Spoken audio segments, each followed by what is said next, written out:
Yes mga lods, ito naman yung ating chicken mga lods. So, yan, nilamas ko na yan yung mga lods ng asin. Yung ating chicken na yan. At inanong na natin ng paminta mga lods, yung durog na paminta. So, gagawin natin dyan mga lods, ilalagay natin dito mga lods para pakuluan natin. Pero yan, lalagyan natin yan, ipiprito natin yung mga lods. Pero siyempre, mas maganda yung pakuluan muna natin para talagang luto yung manok natin mga lods. So ayan mga lods, samahan nyo ako. Tara. Ayan naman yung ating paminta mga lods. So ilagyan natin na siya ng breading. Ayan. Tapos ihalo-halo lang natin siya mga lods. Ayan. Kasi ito yung gagawin natin mga lods. Dito natin sasawsaw yung ating chicken. Ayan, pinakuluan natin. Tapos saka natin siya piprito mga lods. Ayan. Wala mga lods.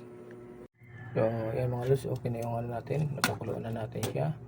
Ngayon mga lods, ilagay natin siya dito sa para nakakatulo siya mga lods.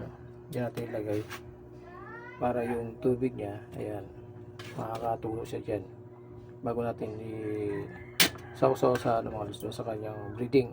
Ayan.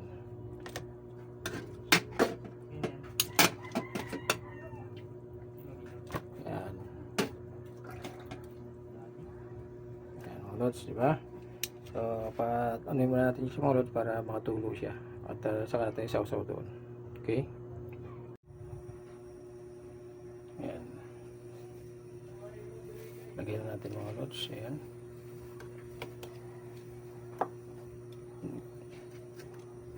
Bago natin siya prito mga lods.